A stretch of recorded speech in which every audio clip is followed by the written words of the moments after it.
ਧੰਨ ਵਾਹਿਗੁਰੂ ਜੀ। ਦੁਲਭ ਜਨਮ ਪੁੰਨ ਫਲ ਪਾਇਓ, ਬਿਰਥਾ ਜਾਤ ਅਭਿਵੇਕੈ। ਰਾਜੇ ਇੰਦਰ ਸਮਸਰ ਗ੍ਰਹਿ ਆਸਨ, ਬਿਨ ਹਰ ਭਗਤ ਕਹੋ ਕੇ ਲਿਖੈ।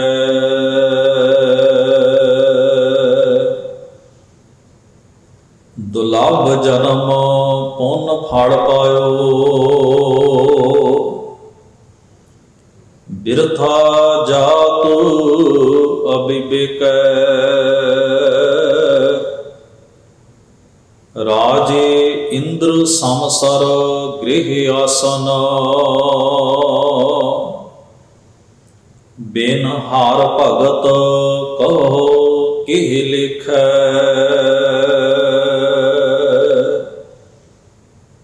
ਨਾ ਵਿਚਾਰਿਓ ਰਾਜਾ ਰਾਮ ਕੋ ਰਸ, ਜਿਹ ਰਸ ਅਨ ਰਸ ਬੀਸਰ ਜਾਹਿ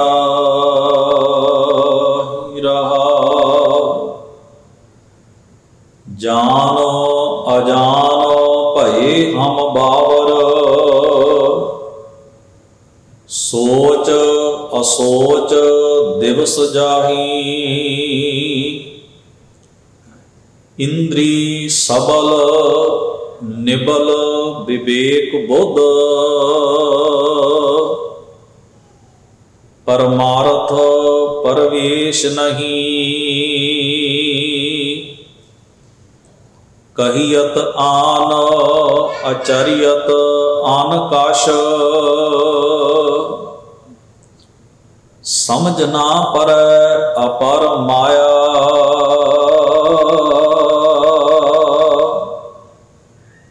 ਕਹਿ ਰਵਿਦਾਸ ਉਦਾਸ ਦਾਸ ਮਤ,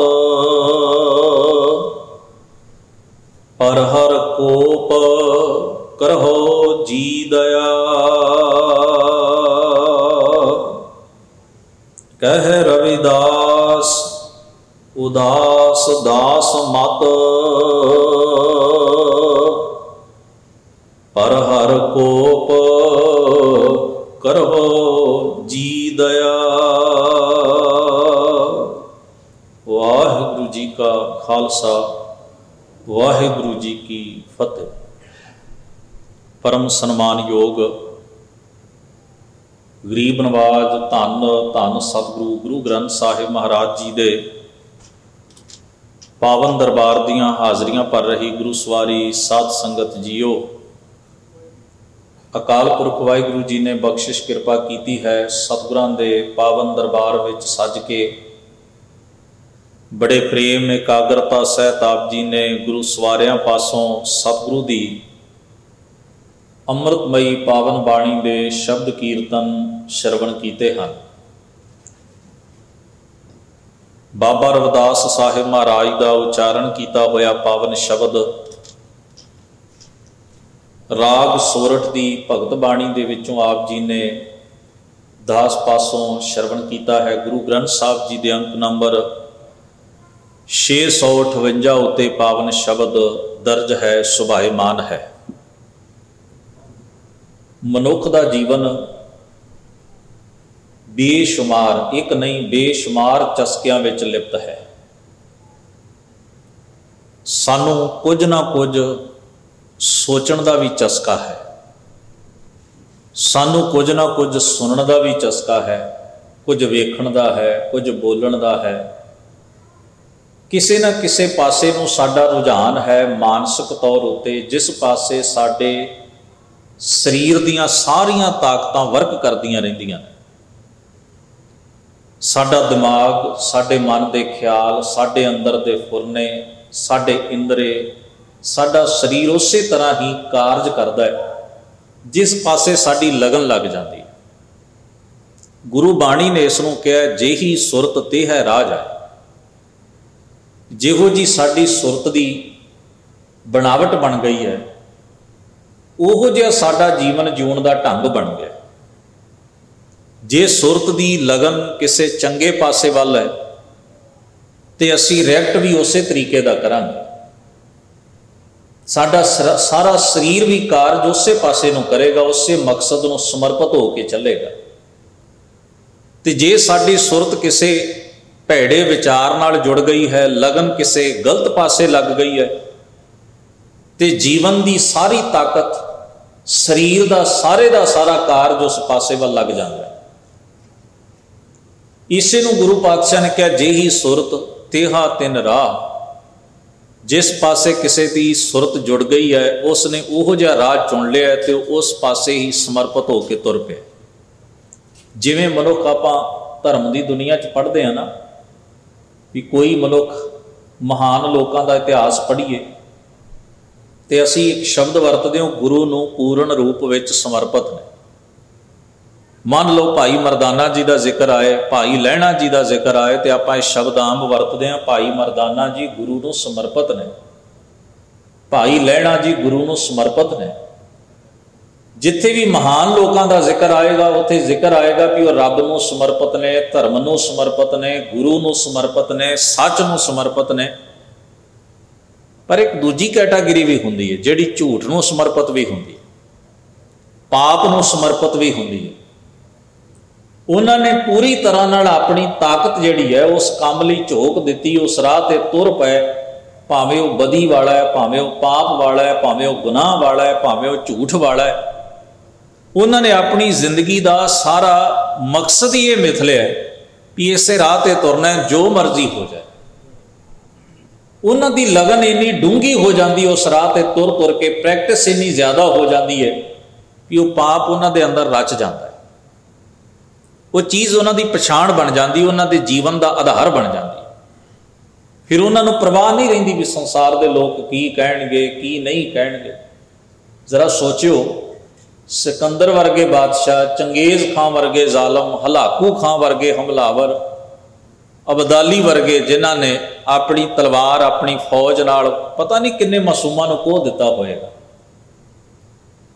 हिटलर वर्गे तानाशाह डिकटेटर आदमी, कि उन्होंने कन्ना च कदे आवाज़ नहीं पई होएगी भी लोग, कुछ लोग ऐसे भी ने जिहड़े कहिंदे ने भी तुसी बहुत पापी हो, जालम हो, तुसी अनगिणत लोगों को जिन्हों का तुहाडे नाल कोई वैर नहीं, कोई कसूर नहीं, केवल इस करके तुसी खत्म कर दिते ने कि वह तुहानूं चंगे नहीं लगते। किसी नूं कोई इस करके चंगा नहीं लग्या कि वह मेरी भाषा नहीं बोलता। ये भी अजीब रोग है मनुख के अंदर। किसी नूं कोई इस करके चंगा नहीं लग्या कि वह चमड़ी का रंग मैनू पसंद नहीं, वही नस्ल मेरे वर्गी नहीं। किसी नूं कोई इस करके चंगा नहीं लगता कि वह मेरे बराबर क्यों बैठता है। कोई किसी नूं इस करके चंगा नहीं लगता भी वह मेरे वर्गा पहरावा क्यों नहीं पाउंदा। बड़े मसले ने। कईयां नूं मजहब का मसला भी है, मेरे मजहब विच जे है तो बंदा पवित्र है, जे दूजे मजहब है तो मतलब गलती होएगा।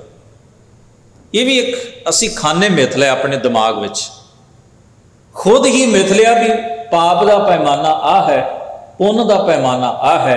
अपनियां अपनियां कसवटियां नाल असी दूजियां नूं परखण तुर पए। दूजा अपनी कसवटी नाल सानूं परख रहा, असी दूजे नूं अपनी कसवटी नाल परख रहे हैं भी पापी कौन है, पुन्नी कौन है, धर्मी कौन है।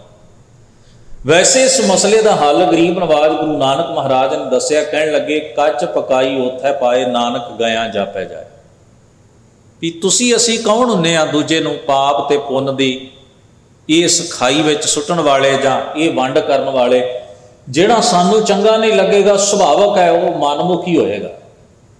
असी उन्होंने चंगा थोड़ी आखांगे भी बंदा चंगा है पर मैनू चंगा नहीं लगता। कदे असी कहने अपनी जिंदगी च भी बंदा सही है पर मैनू पसंद नहीं, क्योंकि सानू पता है जे असी ये गल कहांगे तो साडे ते अगला ऑब्जेक्शन करेगा, इसदा मतलब तू गलत है, तैनू उस बंदे की चंगियाई पसंद नहीं। इस करके असी पहला मिथ के चलते भी नहीं ये बंदा गलत है, मैं इनू इस करके नफरत करदा क्योंकि गलत है। नहीं, बहुती वार असी चंगे मनुखों को भी नफरत करते हैं। कारण परसनैलिटी क्लैश है, शख्सी टकराव है, विचार का फर्क है, जीवन ढंग का बड़े फर्क ने। वो फर्कों को लैके ਭੇਦਾਂ ਨੂੰ ਲੈ ਕੇ ਅਸੀਂ ਆਪਣੀ ਜ਼ਿੰਦਗੀ ਵਿੱਚ ਦੂਸਰੇ ਮਨੁੱਖ ਨੂੰ ਵੱਖਰਾ ਟੈਗ ਦਿੰਦੇ ਹਾਂ, ਆਪਣੇ ਲਈ ਵੱਖਰਾ ਟੈਗ ਚੁਣਦੇ ਹਾਂ। ਤਾਂ ਇਹ ਮੈਂ ਇਸ ਕਰਕੇ ਉਦਾਹਰਨ ਦਿੱਤੀ ਹੈ। ਉਹਨਾਂ ਬਦੀ ਕਰਨ ਵਾਲੇ, ਜ਼ੁਲਮ ਕਰਨ ਵਾਲੇ ਲੋਕਾਂ ਨੂੰ ਵੀ ਲੋਕਾਂ ਨੇ ਕਿਹਾ ਵੀ ਗਲਤ ਕਰਦੇ ਨੇ, ਉਹਨਾਂ ਨੂੰ ਪਤਾ ਲੱਗਿਆ, ਉਹਨਾਂ ਨੂੰ ਵੀ ਸੁਣਿਆ ਵੀ ਸਾਡੇ ਬਾਰੇ ਆਹ ਧਾਰਨਾ ਲੋਕਾਂ ਦੀ ਹੈ, ਪਰ ਫਿਰ ਵੀ ਪਾਪ ਕਰਨ ਨੂੰ ਇਸ ਕਰਕੇ ਹਟ ਨਹੀਂ ਗਏ ਵੀ ਉਹਨਾਂ ਨੂੰ ਚੰਦ ਲੋਕ ਮਾੜਾ ਕਹਿੰਦੇ ਸਨ। ਸੋਚੋ ਜ਼ਰਾ ਕਿਉਂ ਨਹੀਂ ਹਟੇ? ਕਿਉਂਕਿ ਉਹ ਪਾਪ ਕਰਨ ਦਾ ਸੁਭਾਅ ਹੀ ਨਾ ਪੱਕ ਚੁੱਕਿਆ ਸੀ ਵੀ ਉਹਨਾਂ ਨੂੰ ਪਰਵਾਹ ਹੀ ਨਹੀਂ ਰਹੀ ਕਿਸੇ ਦੀ ਵੀ ਕੋਈ ਸਾਨੂੰ ਗਲਤ ਕਹਿੰਦਾ ਹੈ, ਕੋਈ ਸਾਨੂੰ ਮਾੜਾ ਕਹਿੰਦਾ ਹੈ, ਜਾਂ ਅਸੀਂ ਗਲਤ ਕਰ ਰਹੇ ਹਾਂ, ਕੱਲ ਨੂੰ ਲੋਕ ਸਾਨੂੰ ਇਤਿਹਾਸ ਵਿੱਚ ਕਿਹੜੇ ਨਾਂ ਨਾਲ ਯਾਦ ਕਰਿਆ ਕਰਨਗੇ। ਨਹੀਂ, ਉਹ ਤੁਰੇ ਜਾਂਦੇ। ਤਾਂ ਸਤਿਗੁਰੂ ਸੱਚੇ ਪਾਤਸ਼ਾਹ ਨੇ ਬਾਣੀ ਵਿੱਚ ਇਸ ਨੂੰ ਕਿਹਾ, ਕਿਸੇ ਰਸ ਨੂੰ ਸਮਰਪਿਤ, ਕਿਸੇ ਚਸਕੇ ਨੂੰ ਜੀਵਨ ਵਿੱਚ ਪਾਲ ਲੈਣਾ। ਤੇ ਗੁਰੂ ਸਾਹਿਬ ਦੀ ਬਾਣੀ ਵਿੱਚ ਇੱਕ ਵਾਕ ਆਉਂਦਾ ਹੈ, ਸਤਿਗੁਰੂ ਆਖਦੇ ਇਹਨੂੰ, ਇਹ ਚਸਕੇ ਵਿੱਚ ਮੁਬਤਲਾ ਗ੍ਰਸਤ ਹੋਣ ਨੂੰ ਸਮਝੋ ਵੀ ਜਿਵੇਂ ਨੀਂਦ ਹੈ। ਨੀਂਦ ਵਿੱਚ ਸਾਨੂੰ ਕਈ ਵਾਰ ਪਤਾ ਨਹੀਂ ਲੱਗਦਾ ਵੀ ਘਰ 'ਚ ਕੌਣ ਆਇਆ ਤੇ ਕੌਣ ਚਲਾ ਗਿਆ, ਫੋਨ ਦੀ ਰਿੰਗ ਵੀ ਵੱਜਦੀ ਹੈ ਤੇ ਨਹੀਂ ਸੁਣਦੀ। ਨੀਂਦ ਜਿੰਨੀ ਗੂੜੀ ਹੋਵੇ ਓਨਾ ਹੀ ਦੁਨੀਆ ਵੱਲੋਂ ਬੰਦਾ ਬੇਸੁਰਤ ਹੁੰਦਾ ਹੈ। ਘਰ ਵਿੱਚ ਕਈ ਵਾਰ ਕੋਈ ਉਠਾ ਕੇ ਵੀ ਕਈ ਵਾਰ ਪਰਿਵਾਰ ਦਾ ਜੀ ਚਲਾ ਜਾਏ ਨਾ, ਥੋੜਾ ਆਵਾਜ਼ਾਂ ਮਾਰ ਕੇ ਚਲਿਆ ਜਾਏ, ਤੇ ਅਸੀਂ ਬਾਅਦ 'ਚ ਕਹਿੰਦੇ ਤੁਸੀਂ ਉਠਾਇਆ ਨਹੀਂ, ਕਹਿੰਦੇ ਇਸ ਤਾਂ ਤੇਰੇ ਸਰਾਣੇ ਖਲੋ ਕੇ ਆਵਾਜ਼ਾਂ ਮਾਰਦੇ ਰਹੇ, ਤੂੰ ਉੱਠਿਆ ਹੀ ਨਹੀਂ। ਨੀਂਦ ਇੰਨੀ ਡੂੰਘੀ ਹੁੰਦੀ ਹੈ। ਕਈ ਵਾਰ ਜਿੰਨੀ ਨੀਂਦ ਡੂੰਘੀ ਹੈ, ਬੇਸੁਰਤੀ ਦੀ ਹਾਲਤ ਹੈ, ਆਲੇ ਦੁਆਲੇ ਤੋਂ ਉਨੀ ਬੇਖਬਰੀ ਹੋਏ, ਉਨਾ ਹੀ ਅਚੇਤ ਹੋਏਗਾ। ਹੁਣ ਇਸ ਗੱਲ ਨੂੰ ਗੁਰੂ ਸਾਹਿਬ ਨੇ ਬਾਣੀ 'ਚ ਕਿਹਾ। ਸਤਿਗੁਰੂ ਕਹਿਣ ਲੱਗੇ, ਨੈਣੋ ਨੀਂਦ ਪਰ ਦ੍ਰਿਸ਼ਟ ਵਿਕਾਰ, ਸ਼ਰਵਣ ਸੋਏ ਸੁਣ ਨਿੰਦ ਵਿਚਾਰ। ਕਹਿੰਦੇ ਅੱਖਾਂ ਵੀ ਕਈ ਵਾਰ ਇੰਨੀ ਬੇਸੁਰਤੀ ਵਿੱਚ ਹੁੰਦੀਆਂ ਨੇ ਵੀ ਇੱਕੇ ਜਗ੍ਹਾ ਤੇ ਦੋ ਸ਼ਖਸ ਖੜੇ ਨੇ, ਇੱਕ ਸਾਨੂੰ ਦੁਸ਼ਮਣ ਲੱਗ ਰਿਹਾ ਤੇ ਇੱਕ ਮਿੱਤਰ ਲੱਗ ਰਿਹਾ। ਮੈਂ ਹੋਰ ਸੌਖੇ ਢੰਗ ਨਾਲ ਇਸ ਐਗਜ਼ਾਮਪਲ ਨੂੰ ਸਾਡੇ ਸਮਾਜ ਵਰਤਾਰੇ ਦੇ ਉੱਤੇ ਲਾ ਕੇ ਆਖਾਂ, ਉਸ ਵਿੱਚ ਮੇਰੀ ਧੀ ਜਾਂ ਮੇਰੀ ਭੈਣ ਵੀ ਖੜੀ ਹੋ ਸਕਦੀ ਹੈ, ਕੋਈ ਉਹ ਔਰਤ ਵੀ ਖੜੀ ਹੋ ਸਕਦੀ ਹੈ ਜਿਸ ਨਾਲ ਮੇਰਾ ਕੋਈ ਬਲੱਡ ਰਿਲੇਸ਼ਨ ਨਹੀਂ ਹੈ, ਪਰ ਇੱਕ ਨੂੰ ਮੈਂ ਮੈਲੀ ਨਜ਼ਰ ਨਾਲ ਵੇਖ ਰਿਹਾ ਤੇ ਦੂਜੀ ਨੂੰ ਚੰਗੀ ਨਜ਼ਰ ਨਾਲ ਵੇਖ ਰਿਹਾ। ਇਹ ਦ੍ਰਿਸ਼ਟੀਕੋਣ ਜਿਹੜਾ ਮੇਰਾ, ਇਹ ਦਿਮਾਗ ਦਾ ਕਾਣ ਜਿਹੜਾ, ਇਹ ਸੁਰਤ ਉੱਤੇ ਜੰਮੀ ਮੈਲ ਜਿਹੜੀ ਹੈ, ਕਿਸ ਕਾਰਨ ਹੈ? ਕਿਉਂਕਿ ਮੇਰਾ ਦ੍ਰਿਸ਼ਟੀਕੋਣ ਸੁੱਤਾ ਪਿਆ।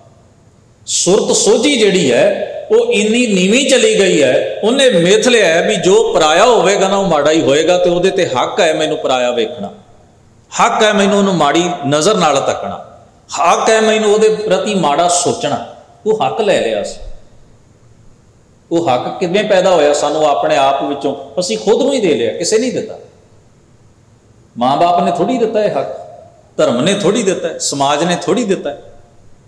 ਇਹ ਹੱਕ ਖੁਦ ਨੂੰ ਅਸੀਂ ਦੇ ਲੈਂਦੇ ਹਾਂ। ਇਹ ਕਿਉਂ ਦੇ ਲੈਂਦੇ? ਕਿਉਂਕਿ ਅਸੀਂ ਇੱਕ ਅਗਿਆਨਤਾ ਵਿੱਚ ਹੁੰਦੇ ਹਾਂ ਔਰ ਉੱਥੇ ਕੋਈ ਫਰਕ ਨਹੀਂ ਹੁੰਦਾ।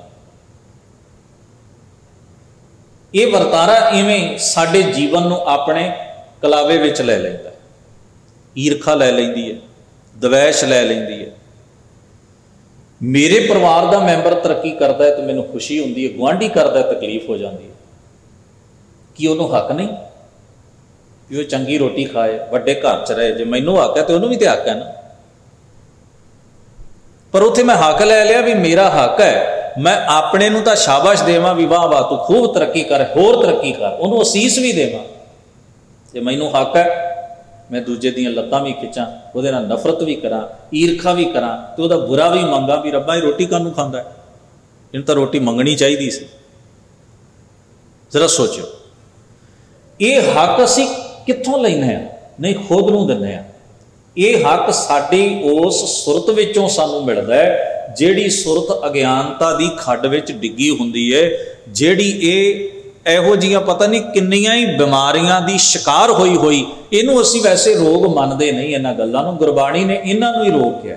ਅਸੀਂ ਬਿਮਾਰੀਆਂ ਕੱਲੀਆਂ ਸਰੀਰ ਦੀਆਂ ਫਿਜ਼ੀਕਲੀ ਮੰਨਦੇ ਹਾਂ ਵੀ ਸਰੀਰ ਤੇ ਕੋਈ ਪ੍ਰੋਬਲਮ ਹੈ ਤੇ ਬਿਮਾਰ ਹਾਂ ਅਸੀਂ। ਗੁਰੂ ਸਾਹਿਬ ਕਹਿੰਦੇ ਨਹੀਂ, ਤੂੰ ਡੂੰਘਾ ਸੋਚ ਕੇ ਵੇਖ, ਸਰੀਰ ਤੋਂ ਵੀ ਪਾਰ ਕਿਤੇ ਤੈਨੂੰ ਵੱਧ ਰੋਗ ਲੱਗੇ, ਤੂੰ ਤਾਂ ਐਡਾ ਬਿਮਾਰ ਹੈ, ਤੈਨੂੰ ਇਸ ਗੱਲ ਦੀ ਖਬਰ ਹੀ ਕੋਈ ਨਹੀਂ ਵੀ ਇਹਨਾਂ ਰੋਗਾਂ ਤੋਂ ਵੀ ਮੁਕਤੀ ਪਾਉਣੀ ਚਾਹੀਦੀ ਹੈ ਮੈਨੂੰ। ਤੇ ਹੋਰ ਤੁਸੀਂ ਵੇਖੋ, ਇਹ ਬਿਮਾਰੀਆਂ ਅਸੀਂ पैदा भी करते हैं तो हंडाउंदे भी हैं रोज़, तो वधदियां ही जांदियां ने बीमारियां, तो फिर भी असी की कहने जी मन को शांति नहीं आती, मन को भटकना लगी हुई है, मन बड़ा दुखी रहिंदा है, जिंदगी बड़ी उदास हो गई है, जीवन में बड़े क्लेश पैदा हो गए ने, कोई उपाय करो। हुण जदों तुसीं ये आके मैनूं कहोगे भी कोई उपाय करो, तो मेरे तो तुसीं कस्टमर ही होए ना, तो पता जे तो मैनूं पता है भी ये मुश्किल की है, क्यों है, तो मैनूं ये भी पता है भी ये समझ आने वाली खेड नहीं है, वो तुसीं करना नहीं जो गुरु साहब ने कहा, फिर सौखा ढंग तो यही है भी 4 लाचियां तो पानी दे देंगे तो काम सर जाना, तुहानूं भी भरम। ये इवें वरतारा दुनिया च असीं कहने कर्म कांड पिछे दुनिया लगती है तो कोई लाउंदा है, लाउण वाला टारगेट हो जाता, लगन वाला टारगेट ही नहीं होंदा। जिहड़ा कर्म कांड के राह ते तुरन वाला है, लाई लग है, उन्होंने कोई टारगेट नहीं, उन्होंने असीं कहने जी भोले भाले लोग ने, नहीं, किते ना किते वो भी लुटे जाना चाहते होंगे, वो भी शॉर्टकट लभदे हैं। किसी ड्रग की दुकान पर किसी को कोई बन के थोड़ा लैके जाता है, किडनैप करके थोड़ी ले जाता है, वो भी तो मैंटली प्रिपेयर है ना अंदरों,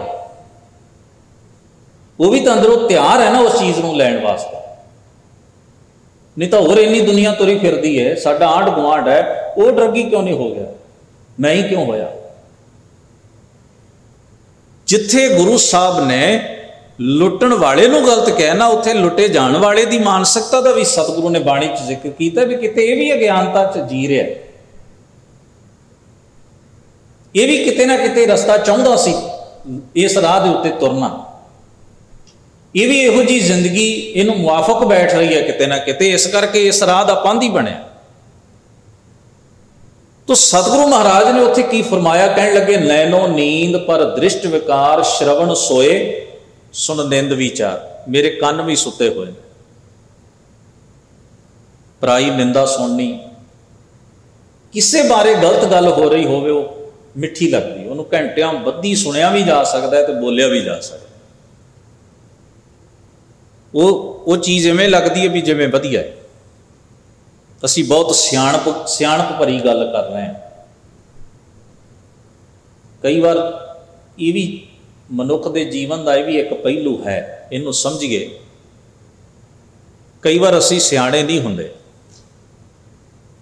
असी दूजे दियां गलतियां नूं उछाल के ही अपनी सियाणप का सर्टिफिकेट लैण की कोशिश कर रहे हों। आ भी गलत है, वह भी गलत है। मेरे आले दुआले जिन्ने 4 खड़े ने उन्होंने गलत साबित कर दो तो अगला आप ही कहेगा भी ये बंदा ही सियाणा लगता है, यही अकलमंद है, यही दाना है, यही धर्मी है, यही सुचज्जा है।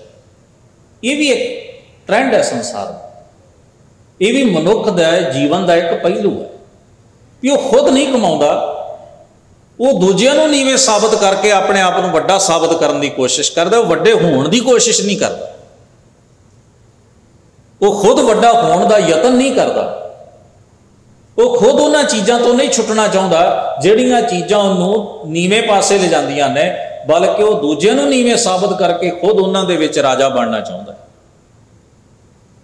पर गुरमत का राह की है, आप सवारें मैं मिला, मैं मिलिया सुख होए। सतगुरु कहते तू ये छड्ड, दूजे की बाद च गल करांगे, पहला तू अपने आप तू उन्हां बंधना तो मुक्त होने की कोशिश कर रहा जिहड़े च वो बजे पे ने,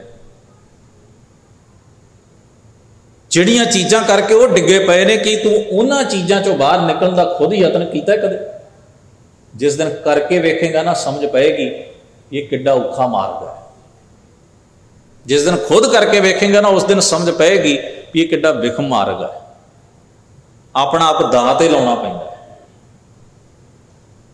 रसना सोई लोभ बीठै साध, रसना नूं अपना लोभ है, कुछ इसनूं कहण दा भी है तो कुछ खाण दा भी है, इसदे अपने स्वाद ने, अपने चस्के ने। मन सोया माया बिस्मार, मन माया दे नशे विच स्वाद विच चूर होके सुता पिया, मन नूं वो नींद चंगी लगती, मन का अपना आलस है।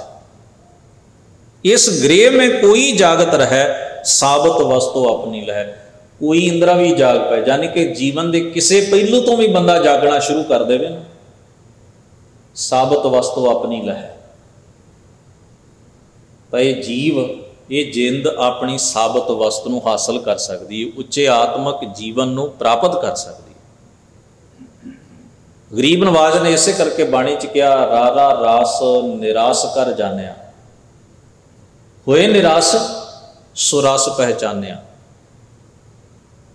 एक रस ऐसा है जीवन का जिसनों हासिल करन तो बाद सतगुरु कहते हुण मैनूं समझ पै गई, जिहड़े मैं विषय विकारां दे रस चख रहा सी, अपने जीवन में जिन्हां चस्कियां दे उत्ते मैं दाऽ ते लाया होया सी, जिन्हां दा आपां उपरोक्त कुछ उदाहरणां एग्जाम्पल्स दे विच जिक्र कीता है, कि हुण मैनूं फिक्के लगन लग पए भी ये भी कोई जीवन, ये तां वाधू भार चुकण वाली गल है। हुण वो भार लाउणे शुरू कर दिते। तो बाबा रविदास साहब इस मुबारक शब्द विच आखदे ने, कहण लगे ना विचारियो, विचार नहीं किया, कदे चिंतन नहीं किया इस चीज़ का, राजा राम को रस, राजा का मतलब है जिहदी हुकूमत होवे उहनूं राजा कहंदे, राम तो भाव है सर्व व्यापक परमेश्वर, वो राम जिसदा सारी कायनात उत्ते राज है।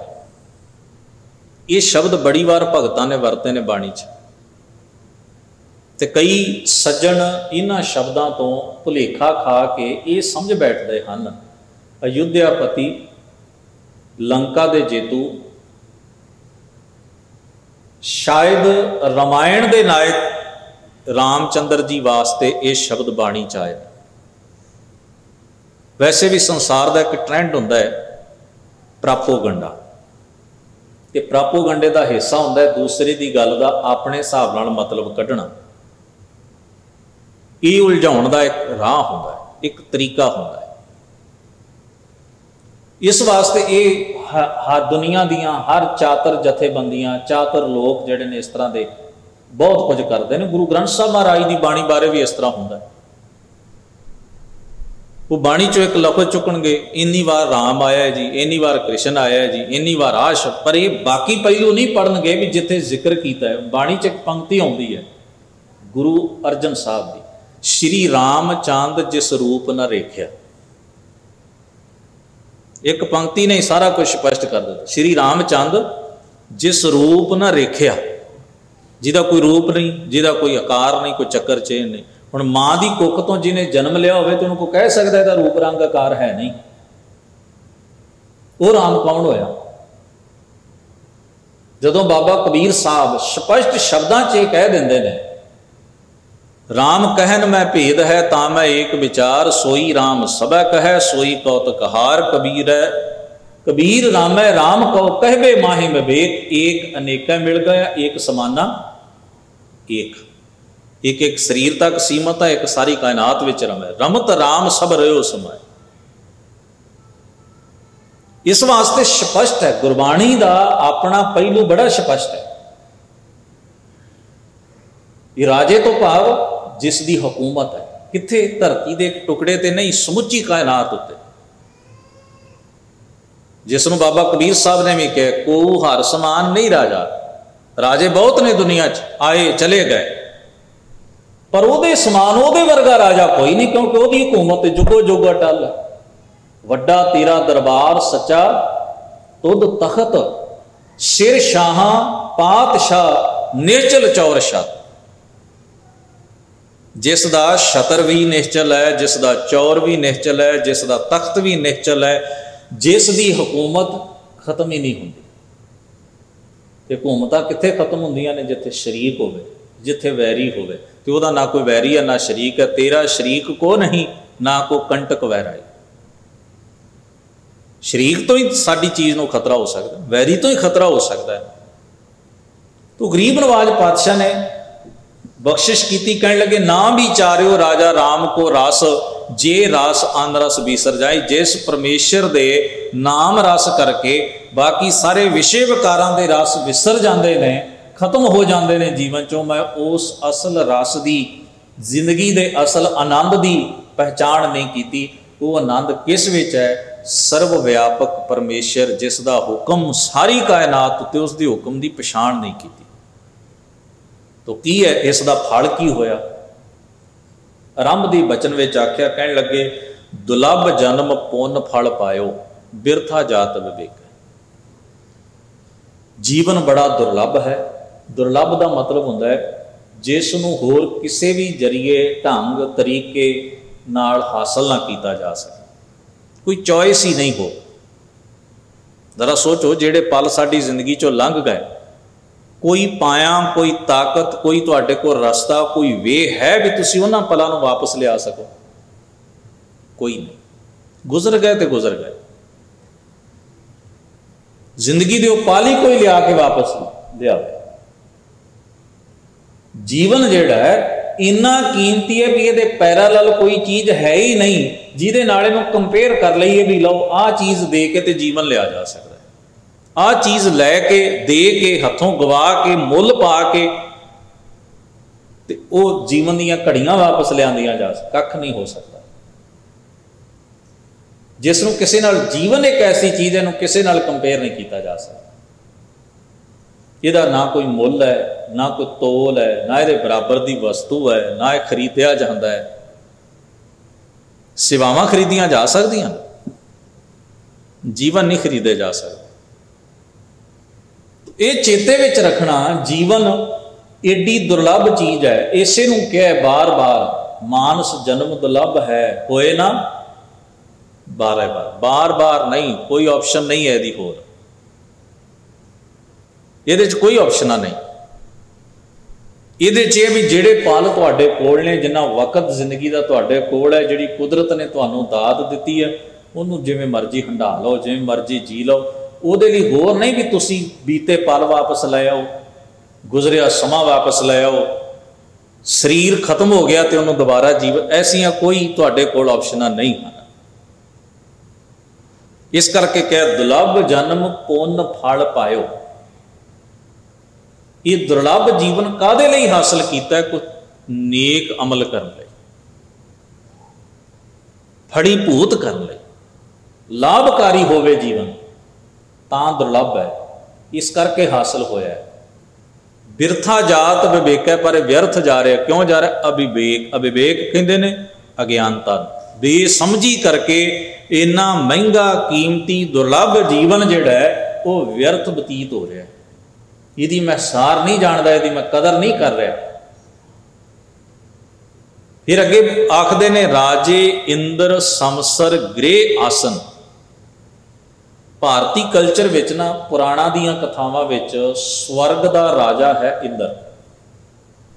हुण तुसीं वेखो, हर बंदा दुनिया दा स्वर्ग जाना चाहुंदा है। मरण तो बाद कित्थे जाना है? दो ऑप्शनां ने, नरक है जां स्वर्ग है। तो सानू कोई कहे दोवां थावां चों कित्थे जाना चाहुंदे हो, तो साडा फैसला की होएगा? स्वर्ग जाना है। क्यों नरक क्यों नहीं जाना? क्योंकि नरकां दी व्याख्या ये कीती है पुराणा दे लखारियां ने भी उत्थे वैतरनी नदी है, कड़ाए तपदे ने, पुट्ठा टंग लेंदे ने अगले, खौरे कदों छुट्टे कोई। जिन्ने पाप ते गुनाह कीते ने फिर वो सारे तुहानूं बार बार टॉर्चर करके उहदा हिसाब लैंदे। नरक की व्याख्या हुण इहो जी थां कौन जाना चाहुंदा? ते स्वर्ग की व्याख्या की है? स्वर्ग की व्याख्या भी एक स्वर्ग है जिथे दुनिया का हर फल खाण नूं मिलदा है, हर भोजन खाण नूं मिलदा है, हर कपड़ा पहनण नूं मिलदा है, हर ऐश प्रस्ती के साथ। हुण इहो जी पूरा एक पब क्लब है, वो भी बिना पैसे खर्चे तो, बिना कोई टिकट ले तो। जाना चाहुंदे हो? साडे वर्गियां क्या होर की चाहिए? जिथे दुनिया का हर फल है, जो दुनिया च नहीं खा सके उत्थे सही, जो दुनिया च नहीं पहन सके उत्थे सही, जो दुनिया च नहीं कर कीता जा सके चलो उत्थे सही। स्वर्ग विच सुख मिले। तो सुख दी, स्वर्ग दे सुख दी अपनी अपनी एक्सप्लेनेशन है, अपनी व्याख्या है, हर एक ने अपनी अपनी की। हुण इहो जे स्वर्ग विच कौन नहीं जाना चाहुंदा? पर स्वर्ग का राजा कौन है? इंद्र। इंद्र किहो जिहा? गुरबाणी विच उहदा जिक्र है, गौतम तपा हिल्या स्त्री तिस देख इंद्र लुभाया, सहस शरीर चिहन पग हुए तामन पर। ये जिन्हें स्वर्ग की व्याख्या की, इंद्र की व्याख्या भी उन्हें ही की है, गुरु साहब ने अपने कोलों नहीं की। पराया रूप तक के खुद पापां दा भागी बन के ते सजा भोगण वाला। शराब का प्याला उहदे हत्थ च हुंदा है। धरती ते कोई रब रब करे तो उन्होंने खतरा पै जाता है भी मेरा सिंघासन डोल रहा तो मैं जाके किसी तरह वो काम च विघन पावां, यानी कि ईर्खा का ग्रसिया होया कह लो भी कोई इन्नी उच्ची पहुँच ना बना ले भी रब। उन्होंने पुराणा च ये कथावां लिखियां ने भी कोई धरती ते तप कर रहा है तो तप करन दा सदका उहदी पहुँच रब तक बननी शुरू हो गई तो पहला सिंघासन इंद्र दा डोलिया। उन्हें अपने करिंदिਆਂ ਨੂੰ आख्या मेरा सिंघासन क्यों डोलदा है? उन्हें कहा जी धरती ते फलाना बंदा भगती करता है तो उसकी पहुँच जे रब तक बन गई, हो सकता है तेरा राज लै जाए। उन्होंने खतरा पिया, उन्हें अपने करिंदे भेजे, पवन देवता नूं भेजे, अगन देवता होर खोरे की उन्हें भेजा, जिन्नियां उहदे कोल ताकतां सन भी उहदी तपस्या भंग करो, उहदी भगती विच विघन पाओ किसी तरह, ताकि जे उहदी भगती दी लगन टुट जाए, वो विषय विकारां लालचां विच ग्रस्त हो जाए, दुखां विच फस जाए, ਉਹਦੀ भगती प्रवान नहीं चढ़ेगी, मेरा सिंघासन बचा रहे। दुनिया का आम बंदा भी तो इवें ही करता। कंपीटीशन संसार का, पदार्थ का कंपीटीशन इहो ही करने वास्ते बंदे नूं मजबूर करता है ना। जिहड़ा ताकत फड़ रहा होवे दूजा कोशिश करता है भी इहनूं नप लो किसी तरह, ये ना होवे कल नूं मेरे बराबर आके खलो जाए। तो स्वर्ग का राजा भी इवें करता है। जिहड़ियां प्रॉब्लम संसार च ने जिन्हां करके दुनिया च कलेश है, उन्हां बीमारियां दा ही ग्रसिया इंद्र है। ते उस स्वर्ग विच मैं चलिया जावां तो किवें ईर्खा तो बच जाऊं? ईर्खा तो इत्थे भी बड़ी है तो उत्थे भी होएगी, नफरत इत्थे भी है तो उत्थे भी हंडावांगा। इसलिए गुरु साहब ने बाणी च कहा सी, राज ना चाहो मुक्त ना चाहो मन प्रीत चरण कमलारे, कवन नरक क्या सुरग विचारा, संतन दो राधे मैं दोवें रद्द करदा ना। मैनू नरकों का डर है, सुरग वास ना बांछी है, डरिए ना नरक निवास, होना है सो होई है मने ना की जाए आस। आख्या फिर तुहाडी जिंदगी का एम मकसद की? उन्हें आख्या परमेश्वर विच एक सुर होना, रब विच एक सुर होना। मैं तो जिंदगी भी गुरु साहब ने कहा इवें जीवीए हर रुखी रोटी खाए संभाले। मैं स्वर्ग के पकवानों नूं की जानदा, मेरी तली ते रुखी रोटी होवे मैं उहनूं खा के भी जिहड़ा मैं सबर हंडाया है ना, इन्ना तो इंद्र नूं भी नहीं होना। कखां दी कुली विच रह के उहदे विच जो मैं आनंद माणिया, उस आनंद के बराबर दुनिया का कोई स्वर्ग नहीं। इत्थे हजूर की आखदे ने, राजे इंद्र समसर, समसर कहंदे ने बराबर, ग्रे आसन, इंद्र राजे दे स्वर्ग वर्गे सिंघासन होण, आसन होण, बैठण दीआं थावां होण, ग्रे वड्डे महल होण स्वर्ग वर्गे, बिन हर भगत कहो को लिख है। सतगुरु कहण लगे, जे तेरे कोल परमेश्वर का नाम, रब दे गुण, वाहिगुरू दी याद दी इबादत नहीं तो किसे लेखे नहीं है। ये सारा कुछ भी नरक समान होएगा। तो फिर बख्शिश की अगले वचन विच, हजूर कहने लगे, जान अजान भए हम बाबा। जान कुछ गल्लां असीं नहीं जानते जीवन च, ते कुछ गल्लां दा सानूं पता हुंदा है। दो पहलू हुंदे ने साडे जीवन दे, एक हुंदा है अनजान पक्ष, एक हुंदा है जानकार पक्ष। कुछ गल्लां तो असीं बेखबर हुंदे आ, समझ नहीं हुंदी, पता नहीं हुंदा, इस करके भुल करदे आ। ते कुछ भुल्लां असीं जाणदिआं होइआं भी करदे आ। कुछ गल्लां दा सानूं पता हुंदा भी की है, क्यों कर रहा मैं, साडा अपना आप ही सानूं आवाज़ भी दिंदा भी ना कर, सही काम नहीं। पर उत्थे फिर बंदे दी बदी कई बार जित जाती है, उहदी चंगियाई हार जाती है, क्योंकि चंगा पक्ष जीवन का इन्ना स्ट्रोंग नहीं हुंदा। सुरख्या कर्मी माड़े होण ते चोर उन्होंने कुट के ते लुट के सारा कुछ लै जांदा। ये हाल साडे अपने अंदर भी वापरदा।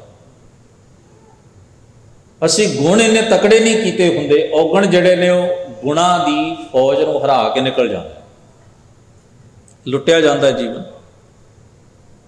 पातशाह कहते जान अजान, जान बुझ के अनजान बनदा राह चुन लिया। पता है जिसनों कहे ना मन जानत सब बात, मन जानत सब बात, जानत ही औगन करे। जानदा कुछ गल्लां जानदा है फिर भी औगन कमाउंदा। तेरी हालत है भी काहे की को सलाह। हुण उत्थे किसे दी सलाह किसे दी उत्थे काम करदी है जिथे मैं अनजान होवां, पता नहीं, अगले ने दस्या भी इहदा रिजल्ट निकलना, इदां ना कर, तो मन लई गल भी ठीक है, पता नहीं। जिथे मैं जानदा ना तो फिर भी मैं गलती कर रहा, उत्थे तुहाडी सलाह मैं मननी नहीं, ना ही उहदा कोई असर होना, क्योंकि वो तो ऑलरेडी मैनूं पहलों ही पता है जो तुसीं दसना। उन्होंने फिर कह बाबा कबीर साहब ने भी हाथ दीप, हाथ ते तली ते दीवा होवे ते बंदा खूह च डिगे, जिहदे कोल पहले ही चानण है उन्होंने तुसीं की करोगे? वो किहदी गलती कढे, किहदे ते दोष लाए?